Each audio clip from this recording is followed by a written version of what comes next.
Let's start arithmetic ability. I request you all to sit with a notebook and a pen so that you can practice with me. आप जो भी question आता है पहले video को pause कीजिए, question को रीड कीजिए और उसके बाद उसको खुद से सॉल्व करने की कोशिश कीजिए. नहीं समझ आता तो सॉल्यूशन ज़रूर देखिए. चलिए स्टार्ट करते हैं. Question number 1. Two trains are moving in the same direction at the speed of 36 kilometre per hour and 48 kilometre per hour. अच्छा, यहाँ पे एक वर्ड आया है सेम डायरेक्शन, इसको हम अभी बॉक्स में रख देते हैं. The time taken by faster train to cross a man sitting in the slower train is 33 seconds. What will be the length of the faster train. हमें फास्टर ट्रेन की length बतानी है. कल जब हम मैथ्स के क्वेश्चंस कर रहे थे मैंने बताया था इफ़ेक्टिव स्पीड. अगर सेम डायरेक्शन होगा तो इफ़ेक्टिव स्पीड के लिए हम इन दोनों को माइनस करेंगे और अगर अपोजिट डायरेक्शन होगा तो इफ़ेक्टिव स्पीड के लिए इन दोनों को हम प्लस करेंगे. तो यहाँ पर इन दोनों को अगर हम सब्ट्रैक्ट करते हैं तो 48 माइनस 36 12 किलोमीटर पर आवर हमारी हो गई इफ़ेक्टिव स्पीड. इफ़ेक्टिव स्पीड मतलब 1 घंटे में जो बड़ी ट्रेन है वो छोटी ट्रेन से 12 किलोमीटर आगे ही निकल पाएगी.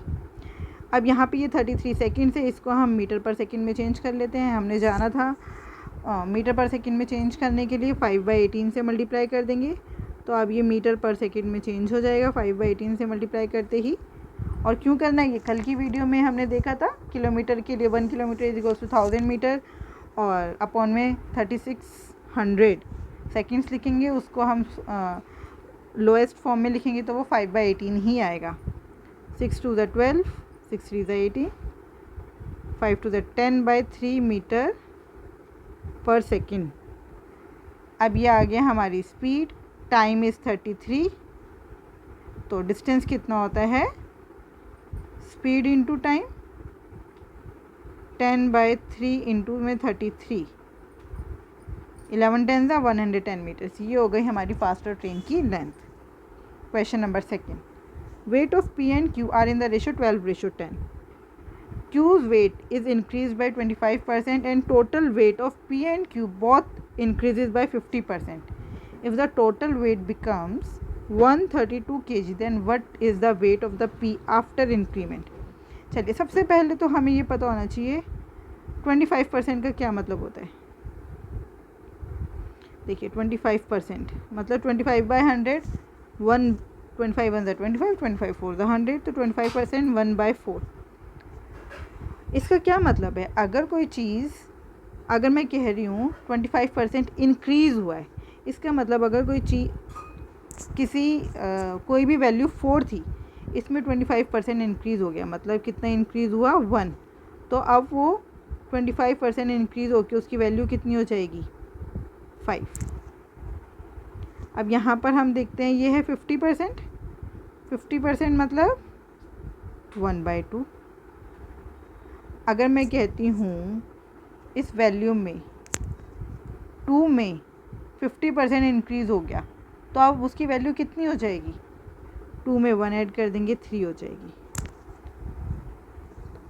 तो इसी तरीके से हम इन क्वेश्चंस को सॉल्व करेंगे. ये एक छोटी सी बात है, इसको आप याद रखना है, इसको आपको याद रखना है. चलिए स्टार्ट करते हैं इस क्वेश्चन को सॉल्व करना. पहले देख लेते हैं. If the total weight becomes 132 kg. 132 kg कब हुआ है, 50% के बाद. 50% मतलब 1/2. 1/2 मतलब अगर पहले 2 था तो अब कितना हो गया है 3. पहले अगर वेट 2 था तो अब 3 हो गया. ये 3 किसको रिप्रेजेंट कर रहे हैं, 132 को. तो अगर 3 132 है तो 2 कितना होगा, 132/3 इंटू में 2. ऐसे फाइंड आउट कर लेंगे हम. 3 जो है वो 132 को रिप्रेजेंट कर रहा है, तो 2 को कौन सी वैल्यू रिप्रेजेंट करेगी, सॉल्व करते हैं. 3 4 = 12, 3 4 = 12. Answer is 88. तो 2 को क्या वैल्यू रिप्रेजेंट करिए, 88. 88 क्या है, इंक्रीज से पहले कितना वेट था, इंक्रीज से पहले कितना वेट था. चलिए अब हमें इंक्रीज से पहले वेट मिल चुका है. पी और क्यू किस रेशो में थे, 12:10. और इनका टोटल वेट कितना है 88. 12 + 10 22. 22 88 को रिप्रेजेंट कर रहा है। इसका मतलब 1 कितने को रिप्रेजेंट कर रहा है? 4 को। 88 को 22 से डिवाइड करेंगे, मतलब 1 इज़ रिप्रेजेंटिंग 4, तो इसको 4 से मल्टीप्लाई कर देते हैं दोनों को। 12 4 ज़ा 48, 10 4 ज़ा 40। तो ये जो वेट है हमारा, ये हमारा इंक्रीज से पहले का है। उसके बाद क्यू का वेट 25% बढ़ गया था। 25% बढ़ गया मतलब उसमें 25% इंक्रीज़ हो गया। इसका मतलब अगर मैं इसको 5/4 से मल्टीप्लाई करूं तो पता चल जाएगा ना अब कितना वेट हो गया। 5/4 से समझ आ रहा है क्यों किया? क्योंकि 1/4 इंक्रीज़ हो रहा है। 4/4 में 1/4 ऐड करूँगी तो ये आएगा 5/4। 4 10 ज़ा 40, ये हो गया 50। क्यू का वेट इंक्रीज़ होने के बाद 50 है। आफ्टर इंक्रीज टोटल वेट 132 है।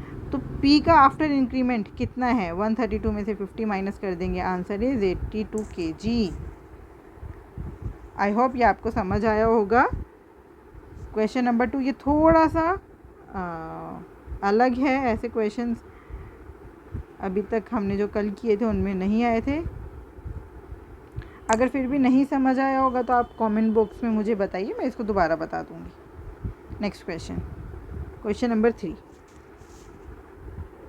Question number 3. An article is sold for rupees 4,350 after a discount of 13%. What is the marked price of the article? तो आर्टिकल का मार्क्ड प्राइस कितना है, MP कितना है उसका। तो देखिए अगर कोई भी वैल्यू है उसको हम 100% से डिनोट करते हैं, उस पर हमें 13% का डिस्काउंट मिल गया, तो वो आर्टिकल हमें कितने का पड़ा? परसेंटेज में 87% वैल्यू पे करी है हमने। सिंपल सी बात है, 100% उसकी वैल्यू थी, हमने 13% डिस्काउंट ले लिया, तो परसेंटेज में हमने कितनी वैल्यू पे करी? 87%। इसका मतलब 87% जो है वो 4350 है। तो 100% कितना होगा? सिंपल यूनिटरी मेथड, 1 के लिए 4350 को 87 से डिवाइड करेंगे और फिर 100 से मल्टीप्लाई कर देंगे, तो हमें 100% की वैल्यू पता चल जाएगी। तो ये देखिए, ये 100% 87 के टेबल में आता ही है, हमें दिख रहा है। 435 है, 870 का हाफ होता है, तो 87 5 ज़ा 435, साथ में ये ज़ीरो, आंसर आ गया 5000। Question number 4। Vinay purchases an article for rupees 1500, he spend rupees 500 on transport. तो जो उसने ट्रांसपोर्ट पे खर्चा किया वो भी हमारा CP का ही पार्ट हो जाएगा। तो इन दोनों को हम ऐड करेंगे तब हमारा CP होगा। CP is rupees 1500 + 500 2000। CP जो है वो हमारा 2000 रुपीज़ हुआ। On selling this article he still earns a profit of rupees 500। बेचने के बाद अभी भी उसको 500 का प्रॉफिट हो जाता है। इसका मतलब वो कितने में बेच रहा है? सिंपल सी बात है, 2500 में बेच रहा है, तभी तो 500 का प्रॉफिट होगा।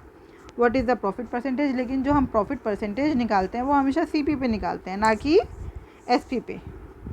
तो प्रॉफिट कितना है? 500, CP कितना है? 2000 इंटू में 100, 5 4 ज़ा 20। अभी वैसे भी हमें पता है 1/4 25% होता है, 4 × 25 आप ऐसे देख लीजिए। तो answer is 25, not 20%। Answer is 25%। Question number 5। The line chart given below shows the number of girls in 8 different schools. ये हमें 8 डिफरेंट स्कूल्स में नंबर ऑफ गर्ल्स बता रखा है। What is the average number of girls in the school A, B, C and E? A, B, C and E, इनमें average number of girls. Average का simple सा formula है, सम of all observation upon में number of observation. इन सबको add करके हमें 4 से divide करना है। तो 5 और ये देखिए 300 और 200 500, 5 और 5 10, मतलब कि 1000 1600। हमें जब हम एडिशन कर रहे हैं तो हमें ये देखना है कि किस मेथड से हमारा एडिशन सिंपल हो जाए। हम ऐसे भी कर सकते थे, 5 और 3 8 और 2 10, 10 और 6 16, 1600, 1600 by 4 400, 400 is our average. If 14 plus a root 3 is equals to root 8 plus root 6, then what is the value of a? अब ये देखिए यहाँ पे ओवरऑल रूट नहीं है, यहाँ पे ऐसे ओवरऑल रूट नहीं है, इसका मतलब हमें इसका स्क्वायर रूट रिमूव करना है। और वो कैसे रिमूव होगा, जैसे ए स्क्वायर अगर ऐसे रूट में है, अगर a square is under square root तो इसकी वैल्यू आ गई ए। इसका मतलब यहाँ पर हमें होल स्क्वायर बनाना है। अब होल स्क्वायर कैसे बनेगा, आपको पता है ए प्लस बी का होल स्क्वायर क्या होता है, a square plus b square plus 2ab, ये आपको पता है। तो यहाँ पे हमें देखो √8 का स्क्वायर प्लस √6 का स्क्वायर प्लस 2√8 इंटू में √6, अगर हम इसको ऐसे लिखेंगे तो ये हो जाएगा, ए की वैल्यू हमें यहाँ से मिल जाएगी। चलिए इसको इस तरीके से नहीं करते, हम इसको दोनों तरफ स्क्वेयरिंग कर लेते हैं। इस मेथड, वैसे इस मेथड से भी हो जाएगा। 8 + 6 ये हो गया 14 प्लस 2, और ये स्क्वायर रूट के अंदर है 8 × 6 ये हो गया प्लस 2 इंटू में इसमें से क्या कॉमन आ रहा है और रूट में क्या बचेगा 8 का मतलब 4 × 2, 6 का मतलब 2 × 3, ये 4 रूट से बाहर आया, ये हो गया 2, 2 × 2 रूट से बाहर आएगा, ये हो जाएगा 2, तो 2 × 2 × 2 √3। अगर आप कंपेयर करेंगे 14 + 2 × 4 4 × 8 8 √3, तो ये आंसर आ गया 8। A is representing 8। और इसको थोड़ा सा और सिंपल भी कर सकते थे हमने ये जो मेथड किया इसके रिप्लेसमेंट में हम क्या कर सकते थे, स्क्वेयरिंग बोथ साइड्स, इसमें दोनों में स्क्वायर कर दो, तो ये हो जाएगा 14 + a √3 = √8 + √6 का होल स्क्वायर। तो स्क्वायर खोल देते हैं, a² + b² + 2ab, तो ये हो जाएगा 8 + 6, आपको पता है रूट और स्क्वायर दोनों कैंसिल आउट हो जाएंगे, प्लस 2 √8 इंटू में 6, इकट्ठा कर दिया हमने इसको। 8 और 6 14, यहाँ पे 14 + a √3 है, यहाँ पे 14 + a √3 है, 14 से 14 कैंसिल हो जाएगा, प्लस 2 इंटू ये यहाँ से 8 6 48 होता है, मतलब इसमें से हम कॉमन ले लेंगे जो वैल्यू बाहर आ सकती है स्क्वायर रूट से, तो 4 × 2 × 2 × 3, 4 2 के रूप में बाहर आएगा, 2 × 2 भी 2 के रूप में बाहर आएगा, अंडर रूट में बचा 3, तो a की वैल्यू कितनी आ गई, 2 × 2 × 2 8। Question number 7. The simple interest received on a sum for 40 years is 4/5 of the sum. 4/5 of the sum का क्या मतलब है, अगर सम 5 है तो सिंपल इंटरेस्ट कितना है 4, तो हम यही वैल्यू ले लेते हैं, हमें ज़्यादा कुछ सोचने की ज़रूरत नहीं है। हमें पता है simple interest is equals to P × R × T/100, values put कर देते हैं। Simple interest 4, sum 5, are we have rate of interest हमें फाइंड आउट करना है, टाइम 40 ईयर्स, ये 100, 4 10 × 40, 0 से 0, 5 1 × 5, 5 2 × 10, 2 इधर चला जाएगा, आर की वैल्यू आ गई 2%। Question number 8. The ratio of 3 number is 3:5:7. The sum of their square is 1328. What is the value of the largest of the 3 numbers. देखिए बहुत सिंपल है, इन नंबर्स को हम ले लेते हैं 3x 5x और 7x, इनका स्क्वायर 9x², 25x², 49x², इन तीनों का सम है 1328। अगर हम इन तीनों को ऐड करेंगे तो वैल्यू क्या आएगी, 49 और 9, 49 59 और 24, 84x²।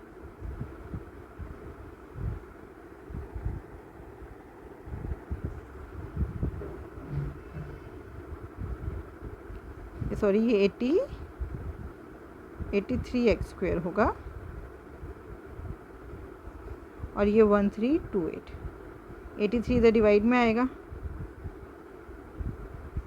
अब देखिए ये मेरे को पता है 83 की टेबल में 100% आता होगा, लेकिन किस पर,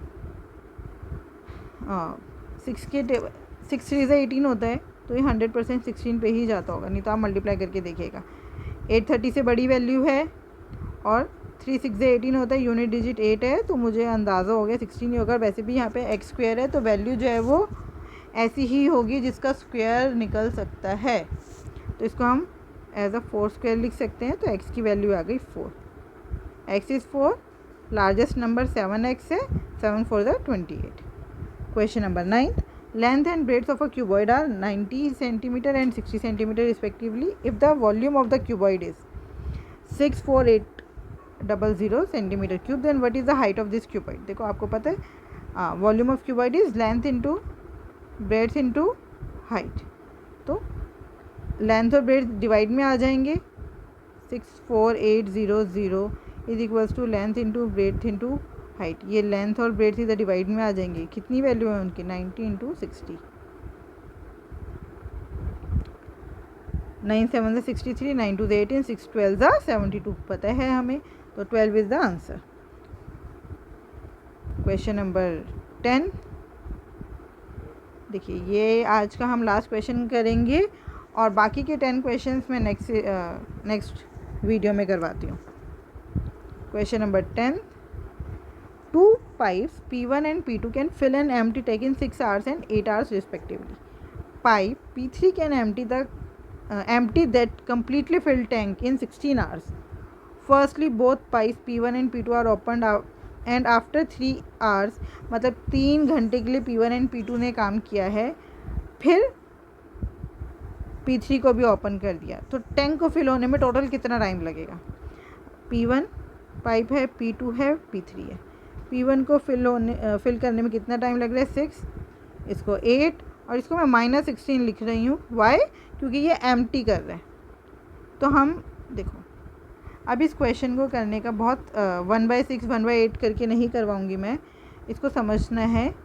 इन तीनों का एलसीएम ले लो। 6 8 16, 6 8 16 का एलसीएम आ रहा है 48। ठीक है, 6 8 16 का एलसीएम कितना आ गया? 48। हमने क्या माना है? ये 48 क्या है? ये टोटल वर्क है। आप टोटल पानी मान लो 48 लीटर्स। जो 48 लीटर पानी है वो हमें टैंक में भरना है। P1 जो है वो कितने घंटे में भर सकते हैं? 6 घंटे में। तो यहाँ पे जो मैं वैल्यू लिख रही हूँ 48 को 6 से डिवाइड करेंगे तो क्या आ जाएगा? 8। तो ये 8 क्या है? ये 8 वो वैल्यू है जो P1 1 घंटे में काम कर रहा है। ये जो 8 है ये वो वैल्यू है जो P1 1 घंटे में काम कर रहा है। टोटल वर्क 48 था। P1 को टोटल 48 लीटर्स भरने में कितनी देर लग रही थी? 6 घंटे। तो 1 घंटे में वो कितना लीटर्स पानी भरेगा? 8। ये है वर्क इन 1 आवर। ऐसी P2 है, वो 48 लीटर्स वाटर 8 घंटे में भर रहा है। तो इसका मतलब 1 घंटे में कितना भर रहा है? 6। P3 16 घंटे में पूरा का पूरा टैंक खाली कर दे रहा है। इसका मतलब 1 घंटे में वो कितना पानी बाहर निकाल रहा है? 48 को 16 से डिवाइड कर देंगे 3, -3 लिखूँगी क्योंकि ये नेगेटिव वैल्यू है, ये खाली करने वाली बात है। अब हम देखते हैं 3 घंटे तक P1 एंड P2 इकट्ठे चलते रहे। उन्होंने 3 घंटे काम किया है। तो P1 एंड P2 मिलकर कितना काम कर रहे हैं? 8 + 6 14। 14 इंटू 3 कितना हुआ? 42। मतलब हमारे टैंक में कितना पानी भर चुका है? 42 लीटर्स। तो 42 लीटर्स भर चुका है। 48 भरना था। 48 - 42 अभी कितना काम रह गया? 6। लेकिन ये 6 काम तो रह गया, 6 लीटर अभी भरना रह गया। अब लेकिन इस 6 लीटर को भरने के लिए P3 काम ख़राब करने आ गया। वो पानी निकालना शुरू करेगा। हर 1 घंटे में कितना? -3, मतलब 3 लीटर्स निकालेगा। तो अब टोटल इफ़ेक्टिव काम कितना हो रहा है 1 घंटे में? 8 और 6 14, 14 में से 3 गया 11। 1 घंटे में कितना पानी भरा जा रहा है? 11 लीटर। तो हमें कितना भरना है? 6। तो 6 लीटर भरने में कितना टाइम लगेगा? 6/11। पहले 3 घंटे काम कर चुके हैं। 3 + 6/11 इज़ द टोटल टाइम जिसमें हमारा टैंक भर जाएगा। तो 11 3 = 33, 11 3 = 33 + 6 39/11 आवर्स। ये वो टाइम है जो टैंक को फिल करने में लगेगा। तो आज के लिए इतना ही रखते हैं, बाकी के 10 क्वेश्चंस हम नेक्स्ट वीडियो में करेंगे। आप इसको साथ साथ रिवाइज करते रहिए। कोई भी अगर डाउट है तो कमेंट बॉक्स में कमेंट ज़रूर करिए। Thank you.